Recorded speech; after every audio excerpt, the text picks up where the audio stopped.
the goal of Scientology is to get you on the bridge. It's a very complicated program, highly complicated series of courses, and you can take either the training courses or the processing courses.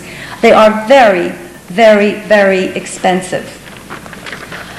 The current legal actions with Scientology are, just to mention a few, the Church of Scientology with David Mayo.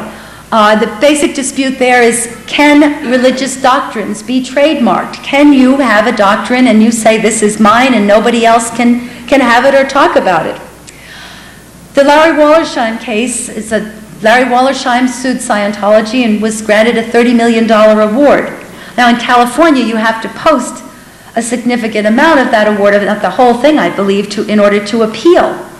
Scientology said, well, we don't have that money, we can't do that. They went to the Supreme Court, and the Supreme Court said, well, the judge has the right to require it, pay it. You know, so now what they are doing is challenging the law that requires an organization to post bond before they can appeal. There's another case, a wrongful death case against Scientology filed by a family. Mother had an appointment to meet her son at Scientology. She called him and was told that they couldn't find him. He was lost. The next word that she had was that he was dead. Scientology, for some unexplainable reason, waited for an hour and a half before they called the rescue squad. And there's a class action suit which has been filed against Scientology, and they're suing for somewhere around $1 or $2 billion. They want to recover the monies that they've spent. They wouldn't have spent them if they knew there were all these illegal activities going on. They want wages for the time worked, and they want most of all to get their folders back, because the folders contain all of their secret information about themselves that can and have in the past been used against others. Of course, the IRS is still trying to collect. Most recently, California and Missouri courts produced conflicting decisions. Missouri said that yes, Scientology courses should be deductible, and California said no. They did lose their bid last November for all of the IRS records. And now they're working on Senate Bill number 1 here in California. And let me politic for a minute. Senate Bill number 1 is nicknamed the Clergy Malpractice Bill. And what Senate Bill number 1 would do would be to say that if anyone sued a religion or a clergyman, they could not sue for punitive damages. Therefore, the Wallersheim case could not have happened, and there's another case, the Nally case, that is figured in that decision too. Scientology claims it has changed. Those things happened 10 years ago. It wasn't so bad. A few zealots, we got rid of them. There's no harassment anymore. Ben Corridan might disagree. He couldn't put a volcano on the cover of his book. Russell Miller, who wrote Barefaced Messiah, was constantly threatened with litigation. There were many attempts to discredit it. Someone tried to call him a murderer, and he wasn't even there when the person that he supposedly killed died. There were suits over copyrighted passages, but the court in Britain did fine for Miller and the book was published.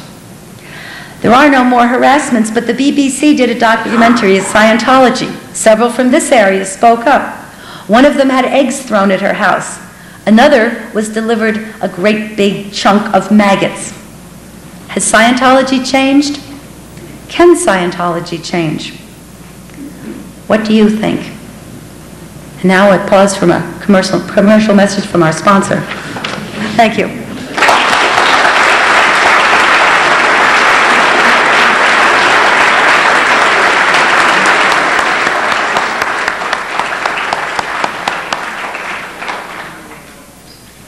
Thank you, Priscilla, for a talk that was superbly researched. Yes, and it just occurred to me that the Southern California skeptics in the wrong business. And since we are in the wrong business, we will pass a basket around to help us carry on our work.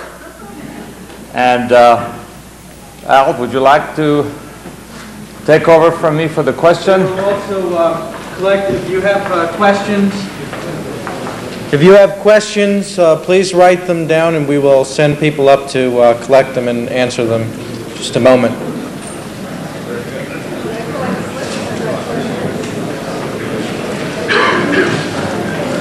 Anyone has any questions?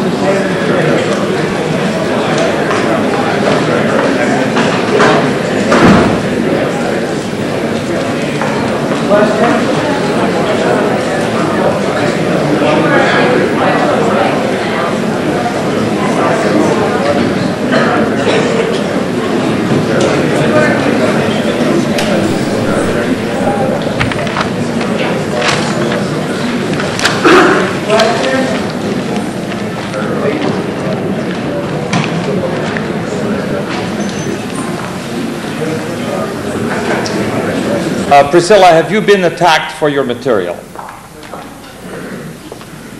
No. Second question, what has Scientology done to you in terms of intimidation?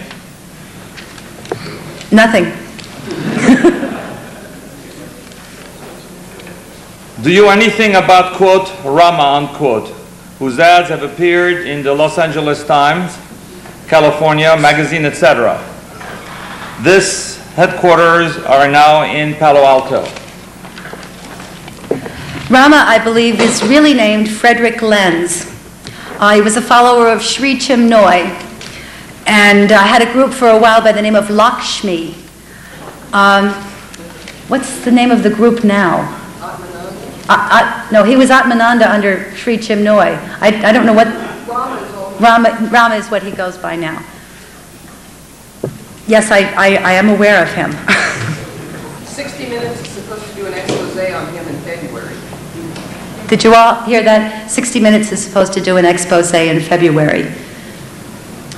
The Anderson Report, was it John Anderson, the Australian philosopher? I can't remember his first name. He was someone who was appointed by Australia to do this investigation.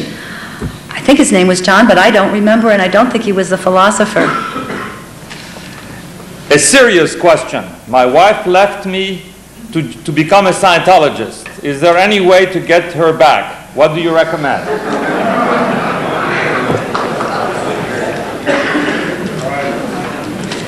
That's a tough one.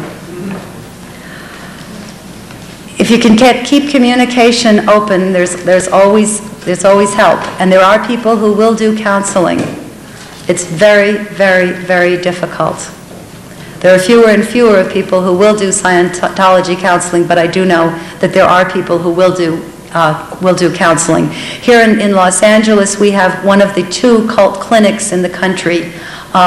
It's non-sectarian, non-denominational, but it is operated by the Jewish Federation, and it's superb, and it is to counsel cult members and their families, and it is a wonderful operation. The other one is in New York City. Could you please repeat that name again? The local council. The Cult Clinic. It's in conjunction with the Jewish Federation in downtown Los Angeles on Wilshire Boulevard.